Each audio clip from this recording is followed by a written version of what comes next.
What kind of wisdom do you have? Is it godly wisdom or is it earthly wisdom? It's a binary choice because there are only two kinds of wisdom.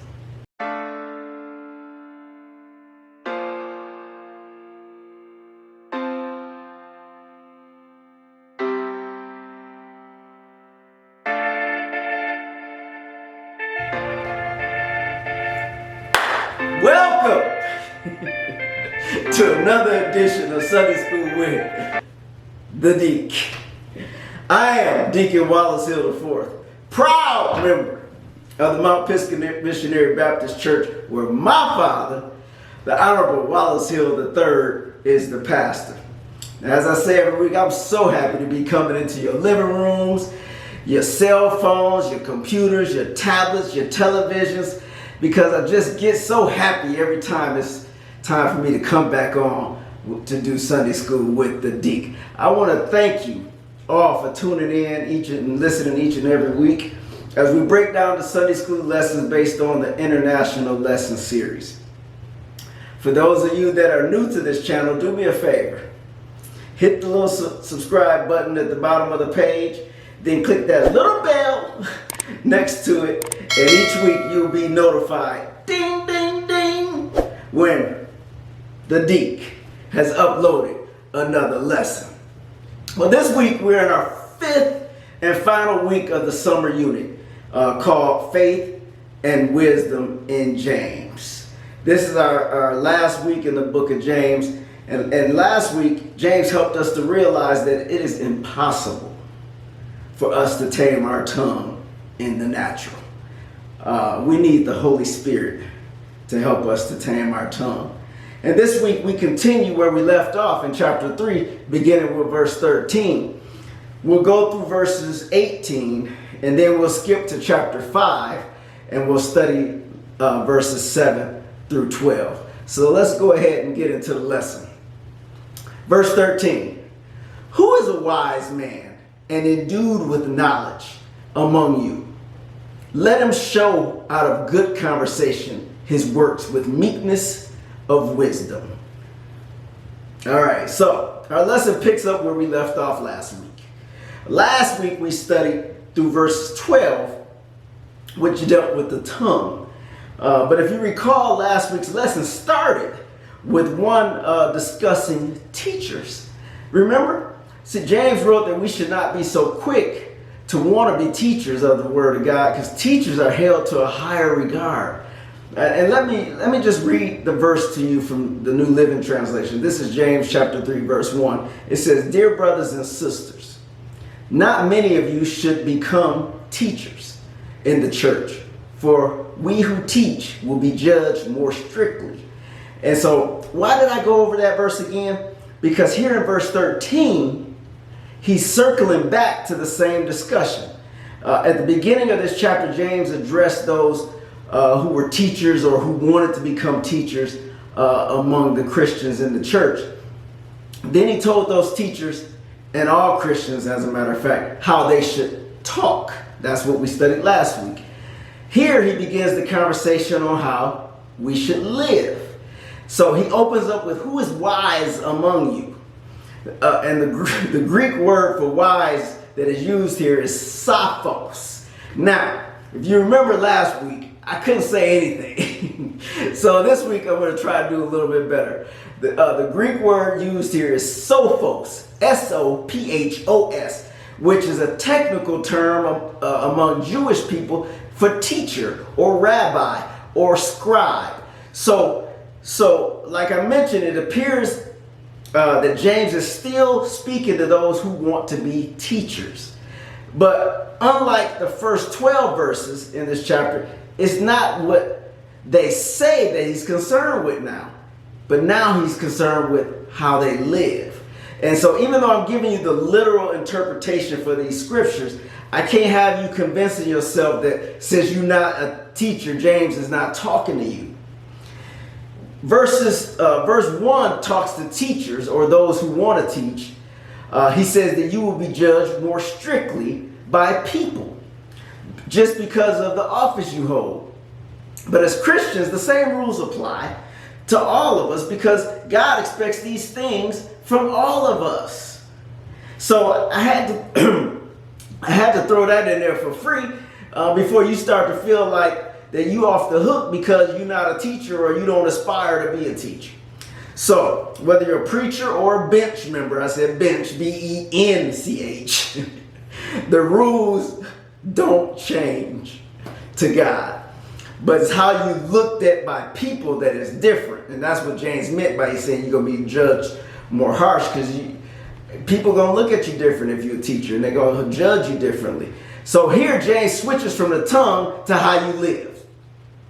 He spent all of chapter 2 talking about your works as a Christian. But he still feels the need to go back and talk more about your lifestyle. I told you James was rough. He's relentless. He does not let up. He's got 5 chapters in this verse, and he just does not let up. And he says, raise your hand if you think you're wise. If you're truly wise and understanding, then you're going to understand that James is about to scrutinize you. But if you aren't truly wise or understanding, you could be sure that these verses are going to reveal that you're not. So, he says, let him show out a good conversation. I hope you got your Bibles. If you don't, stop, go get your Bible and follow this because you really need to kind of follow along with me. He says, let him show out of good conversation his works with meekness of wisdom. So in this sense, wisdom and understanding is like faith. They're invisible. You can't see them. They're inner qualities, right? If a person considers himself to be wise or understanding, I think it's fair that you should expect that this invisible wisdom is going to show up in your regular everyday life. So here James tells us how to judge if a person is really wise and understanding. He says his works will be done in meekness of wisdom. And so true wisdom is evident by its meek manner. And so those who do their good works in a way just to bring attention to themselves really shows a lack of true wisdom. That's not true wisdom. The Greek word for meekness here is interesting because it's pronounced prautes. That's P-R-A-U-T-E-S, prautes. But it means gentleness. So the word prautes is usually translated in the Greek to mean meek. So those words, when you hear them, suggest weakness or timid. But Matthew, if you turn to Matthew in the 11th chapter, verse 29, or Matthew, the 21st chapter, verse 5, you're going to see that Matthew describes Jesus as prautes, meek. And we know Jesus was not weak or timid, right? Jesus up in it money changers, threw the tables over and used the whip to drive animals out of the temple. Jesus lashed out at the Pharisees. Jesus exercised his authority over illness, over weather, over demons. I mean, he talked with authority. Jesus was hardly meek. He was hardly timid. You know what I'm saying? So when Jesus tells us that wisdom and understanding produce works done in meekness, prautes, the image that comes to mind is like this big strong man who bends down to comfort a little crying baby or a crying child, right? When God gives us wisdom and understanding, we find that we've also been blessed with that same kind of gentle strength, and we ought to use it. You know, one that's open to reason. You should be open to reason. One of restraint. You should be able to restrain yourself. You know, having the power to inflict other things on people, but yet choosing not to do it and to be gentle. I like to say meekness is taking some stuff when you don't have to. You know, a lot of us don't want to take it, but when we're meek, we should be able to sometimes just take some stuff, even though you know you have the power to do stuff back to them. So how many of us are willing to do that? Let's go to verse 14. But if ye have bitter envying and strife in your hearts, glory not, and lie not against the truth. He says, but, like my pastor says, but cancels everything out that was written before the but. So James says, if you are not wise and understanding and can't act with a sense of gentleness and meekness, then verse 14 is probably you. You're probably a bitter, jealous person and have selfish ambitions in your heart. But you cover it up. Cover up the truth by boasting and lying. So let's break this verse down. The word envying here comes from the Greek word zelos, Z-E-L-O-S, which we get the word zeal from, Z-E-A-L.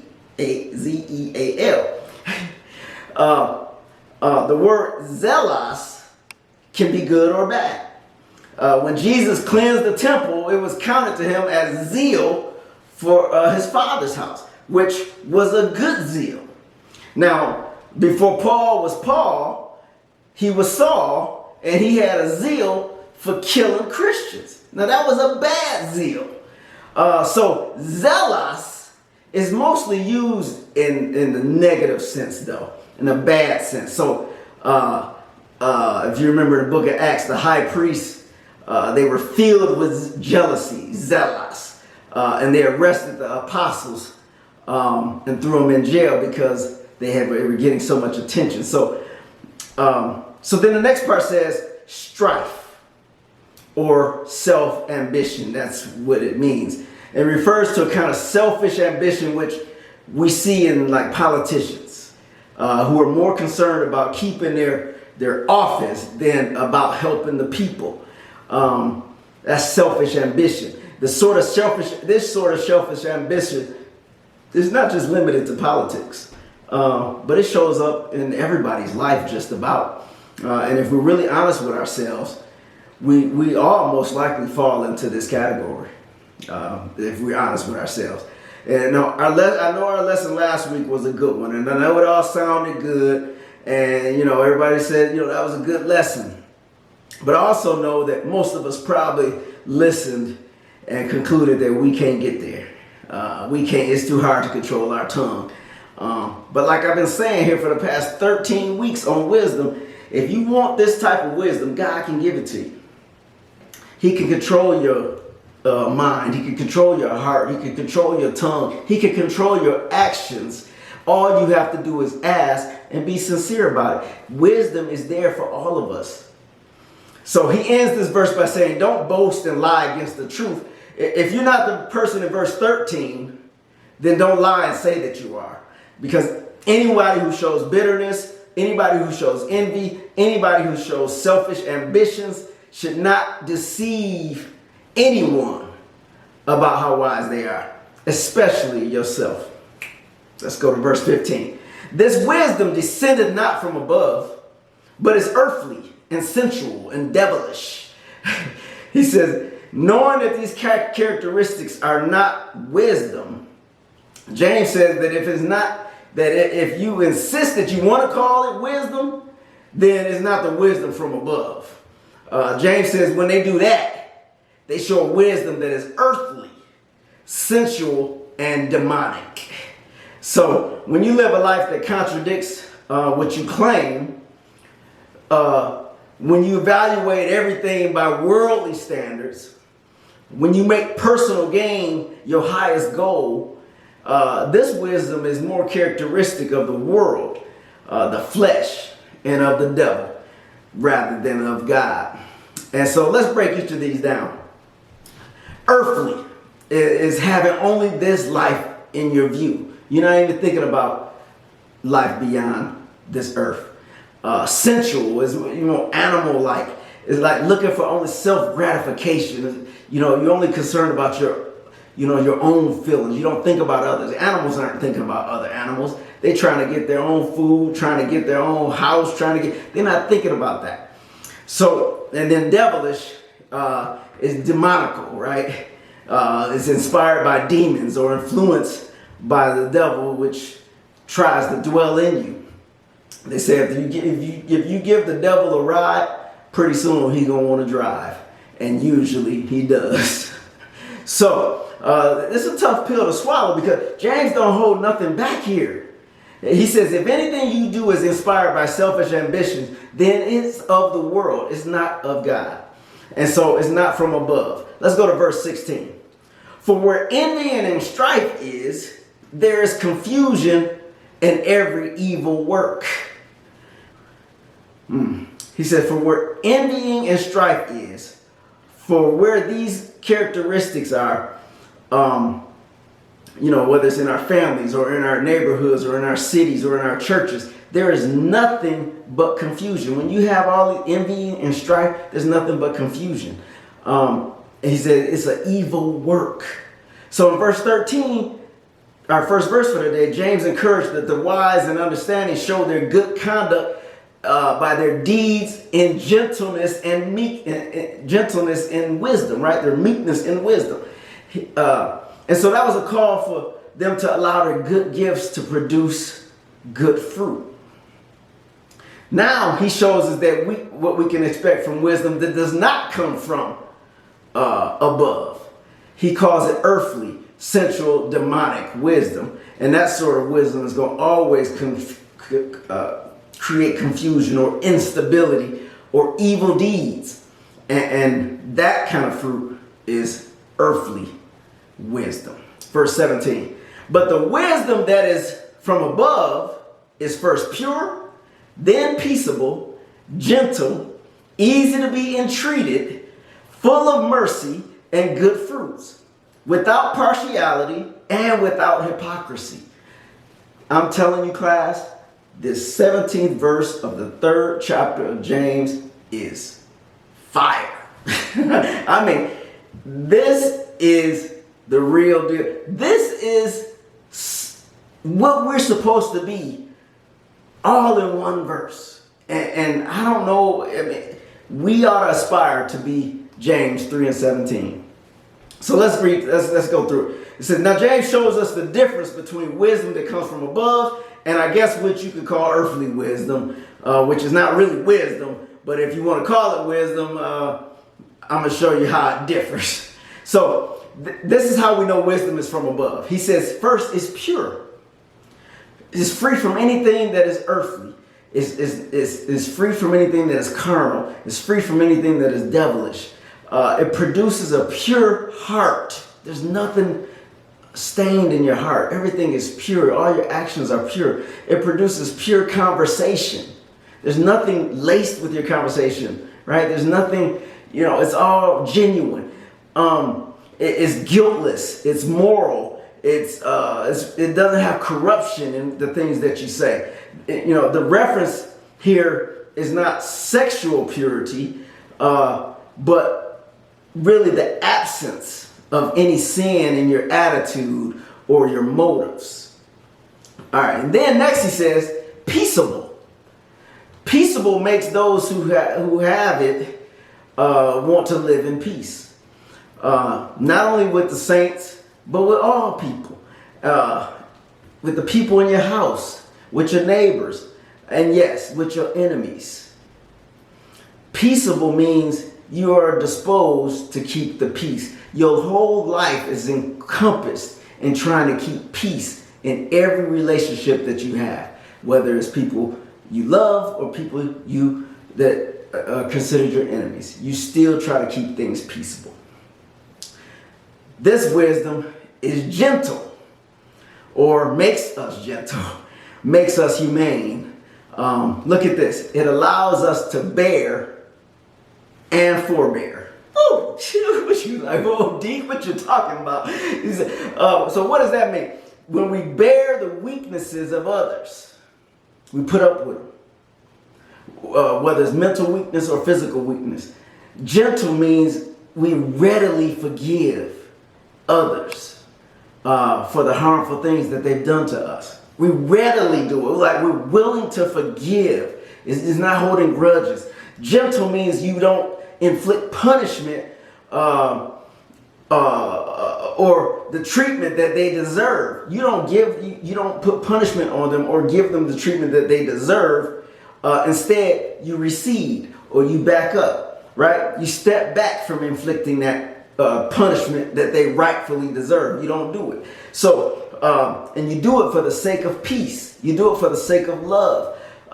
Gentle means we don't get on others for their failings, right? But instead we try to cover up their failings, right? If a person, has trouble speaking or whatever, maybe you jump in and talk for them. You try to cover up other people's failings. That's what this peace and this gentleness does. Excuse me. Some of this may be easy for us to do for people we care about, but we got to work on it for all people. That's the thing. So what else is godly wisdom? James says it's easy to be entreated. What does this mean? It means you're willing to yield. When you see a yield sign out on the street while you're driving, what do? You let the other person go, right? And so it means not to be stubborn. Easily to be entreated means not to be obstinate. Ding, ding, ding. Word for the day. Obstinate. Obstinate.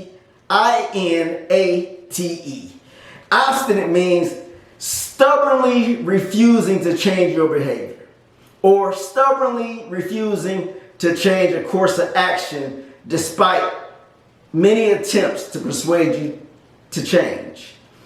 And so we can't take on that attitude that I am who I am, I ain't changing. You know what? God's wisdom takes you out of the equation. You are not you when you become God's. You are not you when you become Christ. It's selfless. You are not, it says, when we get baptized, we take our old self down and we come up new. We're not there anymore. It's not about us. It's about him, right? So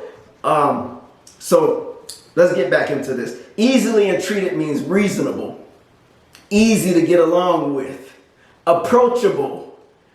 And this one shouldn't be hard for Christians, but it is.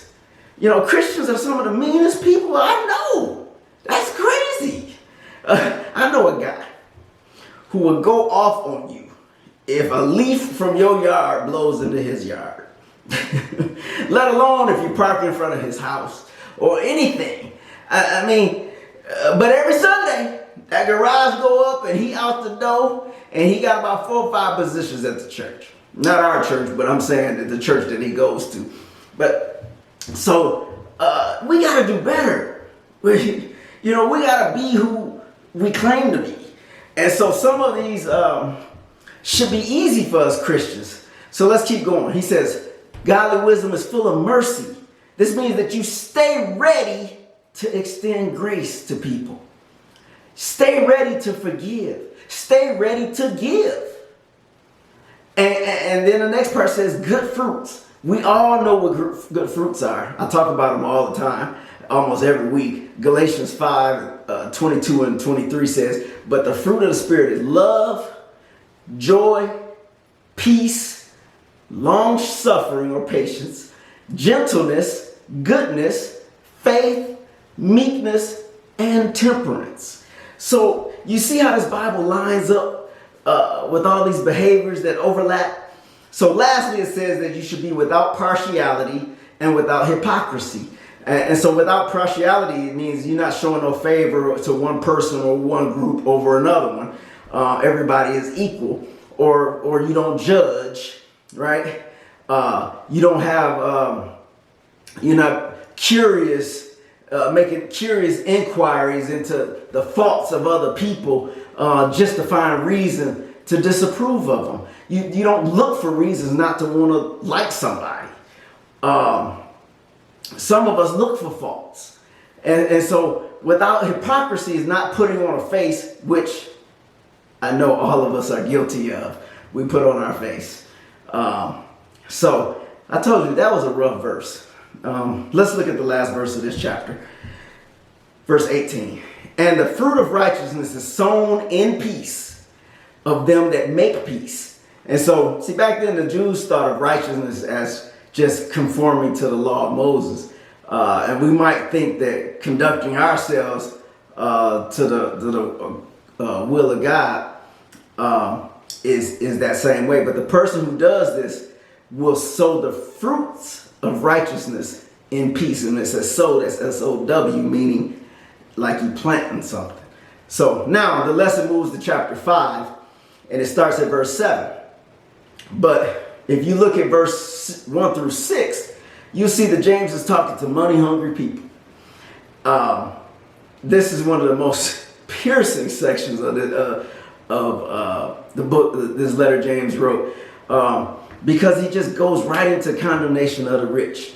And his words hit hard like a hammer. In fact, his condemnation of the rich is so strong, I don't think I ever heard anybody preach on James chapter 5. Because it's crazy. So James is seen here as a role of a prophet for social justice. And, he blatantly calls out the failure of the rich to use their money for, the elevation of human needs. He condemns those that have become rich by exploiting poor people. And he rebukes their use of their wealth for self-indulgence rather than, and luxury living versus, trying to help other people. And finally, he paints the rich as arrogant oppressors of the righteous. If you look at chapter 5, the first few verses, he says things like, the rich will soon weep and howl, for the miseries are coming to them. They will soon find their riches corrupted. That's verse 2. Their gold will corrode. That's verse 3. The Lord has heard cries of the laborers whom the rich have defrauded. That's verse 4. So he goes hard on them. And so for our lesson starts with verse 7. And so James now stops talking about the rich, but starts talking to the people that the rich oppress. Or if you want to look at your situation, like he's talking to people who are going through stuff and how you need to try to endure. Let's get through it. He encourages them to be patient. And the motive for their patience is that the Lord is coming back. So don't worry about it. He's going to fix it. And so, like I said, we may not be going through oppression by the rich right now, but we all going through something. So, the events of this week with the Jacob Blake killing and the Democrats versus the Republicans, it's just exhausting.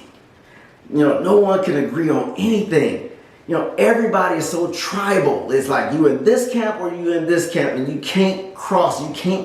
It gets tiring.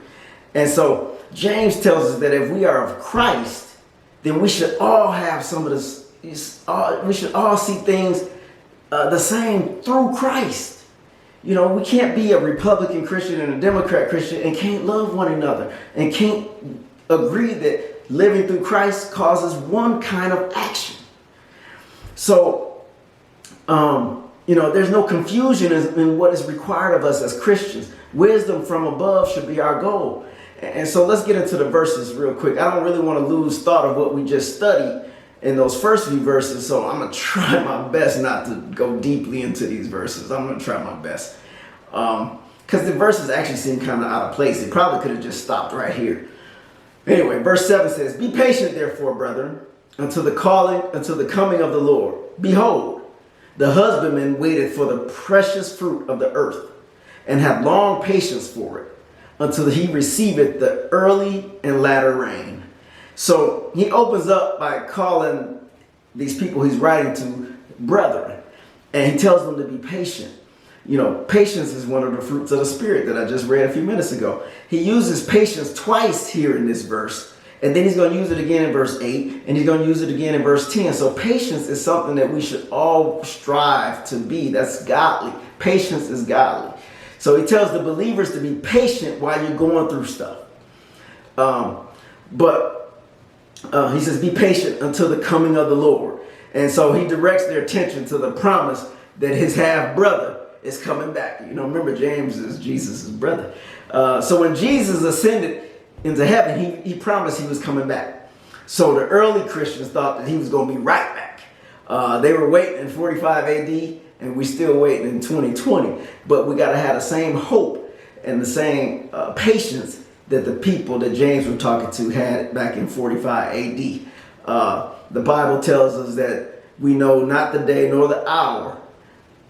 So we got to stay prepared for whenever he comes. When he returns, he's going to take vengeance on your oppressors or whoever put you through whatever they put you through. He's going to deliver us from all our troubles. And he compares them waiting to a farmer waiting on the harvest. When the farmer plants a seed, he doesn't run outside the next day looking for the harvest. There's a lot of patience in farming. So he waits, with a reasonable hope and expectation of the reward of his crops coming up. He waits a long time. He waits, but he's working the whole time, right? Whether he's pruning or doing whatever. He's waiting, but he's working. And that's how we are. We're waiting, but we ought to be working. He waits while depending on things that are out of his control. He can't control the sun. He can't control the rain, but he's still waiting. There's some things we can't control, but you got to be patient no matter what you're going through. He waits despite changing circumstances, all kinds of uncertainties. He don't know. When he puts that seed in the ground, he has no clue what's going to happen. He don't know if it's going to be frost. He don't know if it's going to be a dry season, whatever. But he waits and he's encouraged because he knows the value of his harvest. He knows, so while we're waiting, we know the value of when Jesus comes back.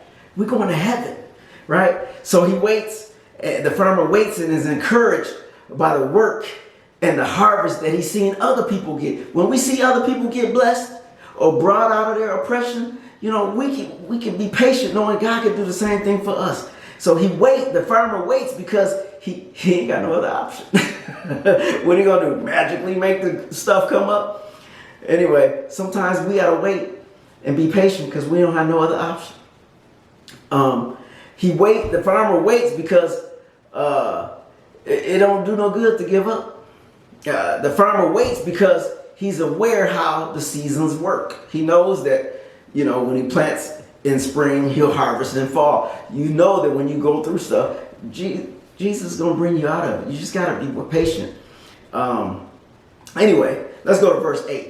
Be ye also patient, establish your hearts, for the coming of the Lord draweth nigh. Here in verse 8, he says, just like the farmer, you need to be patient too. Everything is going to be better by and by. When Jesus returns, you have more than those who oppress you. And let me just say this, the Bible, or Jesus, or James, has no problem with money. Money is good. It can, the Bible condemns the love of money or greed, or when you let money rule your life, or when you put it above Christ, or you put it above anything else, when you allow it to make you treat people badly or oppress them or make you think that you're better than other folks, then there's a problem. But the problem is not with money, it's how you respond to money.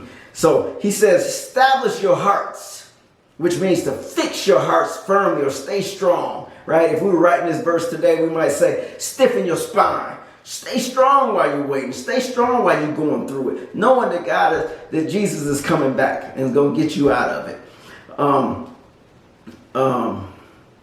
Verse 9. Grudge not one against another, brethren, lest ye be condemned. Behold, the judge standeth before the door. And so, see, he says, don't grumble against one another. Sometimes when you're going through stuff,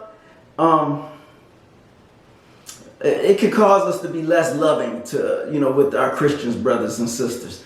James reminds us that we can't become grumblers and complainers during hard times, or will be condemned even in our heart. God will make, even while you're going through it, he'll make you go through it more if you start complaining and grumbling and start treating your other Christians and brothers and sisters bad. So trust me, you don't want to do that. So, when everything is going good, we don't have any reason to blame anyone. But when we start to suffer or we're going through something, even a hard day at work, we start looking for a cause and we tempted to start blaming the people closest to us. Have you ever did that before? You mad at your husband or wife and you take it out on the kids. The kids be like, where'd that come from? You know what I'm saying? Mad about something on your job and then you lash out at your husband or your wife. That's counterproductive. Because, in adversity, we need to be mutually supportive. rather than mutually destructive. We need to support each other instead of tearing each other down. So James implies that those who resort to blaming behavior is going to be subject to judgment. He said, this is consistent with Jesus said on the Sermon on the Mount. He said, don't judge so that you won't be judged. For whatever judgment you judge, you will be judged. And whatever measure you measure, it will be measured to you. So the word for judge here is in the Greek is krino, Krino, which means to evaluate or to condemn. And as Christians, you can evaluate or assess. Just look at Matthew chapter 7, verse 16, or 1 John 4 and 1. In both those cases, we're called to assess and evaluate and know that if you see a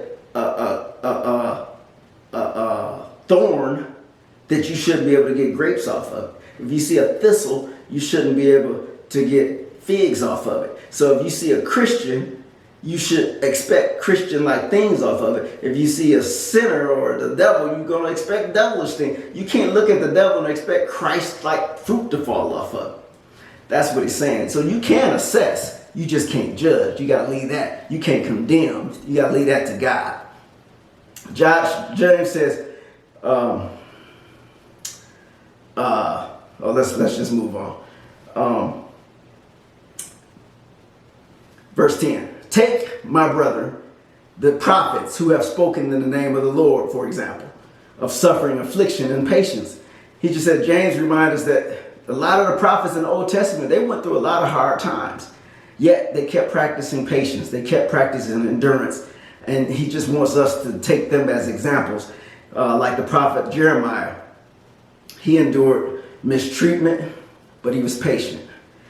He was put in shackles and stocks, but he was thrown into prison and he was lowered into a dungeon, yet he kept on working. You just got to be patient. And as much as God honored the prophets and loved the prophets, they were not exempt from afflictions. They had to go through stuff. So what makes us think that we can't go through stuff? Verse 11. Behold, we count them happy which endure. Ye have heard of the patience of Job, and have seen the end of the Lord, that the Lord is very pitiful and of tender mercy. James says we give honor to those that endure. James gives a third example here of patience. Now he talks about Job, the man who lost everything but refused to curse God. See, James essentially tells us three things about Job here in this verse, and why he's a significant example of how we should be when we go through stuff. See, he says, first, we see the perseverance of Job. Secondly, we see also the end intended by the Lord. And so, we go through things for a reason. And so maybe the biggest intent of God was to use Job as a lesson for people like me and you. That will come long after Job. I don't know about you, but when I go through stuff, Job is usually my first stop in the Bible. When we understand that God has a purpose, even going through painful things, then it can put it in perspective. Because we say all things work together for good for those that love the Lord and are called according to his purpose. So, and then thirdly, we see that the Lord is very compassionate and merciful. That's what the verse says. We don't see things right away in the story of Job, but as a matter of fact, we quickly think that God was being cruel to Job. But when we think about it, you can see that God was very compassionate and merciful to Job because he only allowed Job to go through it for a little while, right? He was compassionate to Job because he restricted what Satan could do to him, right? He told him, you can do anything, but don't take his life.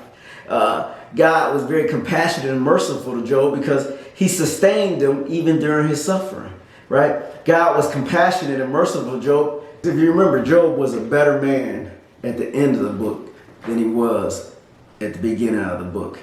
Yeah, he was better in character.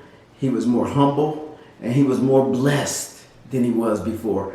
And fourthly, God tested Job with one hand, but supported him with the other hand.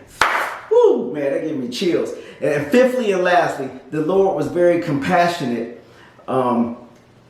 This word pitiful in the Greek literally means that the Lord had many bowels, or a great big heart. That's what that means. Our 12th and last verse says, but above all things, my brother, swear not, neither by heaven, neither by earth, neither by any other oath, but let your yea be yea, and your nay be nay, lest ye fall unto condemnation. So the need to swear or make oaths is beyond a simple, clear yes or no. If you need to do more than yes or no, then it shows you that you're weak in your words. It also demonstrates that there's not enough weight in your character to confirm your words. Let your yes be yes and your no be no. Lest ye fall into judgment. This should motivate us to prepare for that judgment by our speaking with integrity. I'll get into a little bit more of that when I summarize this lesson, but this was a good lesson. And I told y'all 4 weeks ago that you better buckle up because James is a tough read, especially if you're trying to do right. So in summary, let's remember that there are two kinds of wisdom that exist. One is from above, and that's the only true wisdom. And then one is earthly. And if anything is done with jealousy or selfish ambitions, then you're not showing godly wisdom. Godly wisdom is pure, and you'll undoubtedly be able to see the fruits of that wisdom and how you act and how you treat other people. Be patient as you go through trials of oppressions. And just like the farmer, and just like the prophets, and just like Job, because in the end, the coming of the Lord Jesus Christ will make it all worth it. And lastly, in your oaths, let your yes be yes and your no be no. You don't have to prop your words up or say, I swear for God, and I cross my heart and hope to die. And I swear on my grandmama grave, just live a good life and you won't have to prop your words up. That's what he's saying. If you got to cross your fingers and cross your toes and swear on a stack of 10,000 Bibles, then that means you're not living a life where people believe you when you talk. So just live a good life. And like I said, you don't have to prop up your words. So I love you, class. Thank you for being faithful listeners. And please comment on our Facebook page or on this YouTube channel. Like I said, I don't know who's out there watching. Nobody ever says anything. So it's tough. I got 3 or 4 people that might say something, but you never know who you're trying to talk to out there. So most of all, share these lessons with others if you feel as though they will be blessed. Let's get the word out. And let's not get our growth stunted because we're sitting at home in a pandemic. So next week, we'll start our fall quarter. And the quarter is entitled Love for One Another. So we're going to spend 13 weeks talking about love. And I thought I had a book here. So this is the book we're going to be going out of. You may have a different book, but they're all the same lessons if you're in the international lesson series. So next week the lesson is called Issues of Love. Genesis chapter 37 verses 2 through 11, verse 23, verse 24, and verse 28. So if you need a book, please contact me and I'll get you one. I'll have a few at our parking lot service on Sunday. So here ends another lesson. And as we say every week, may the Lord watch between me and thee while we're absent, one from another. Amen. Sunday School with the Deek.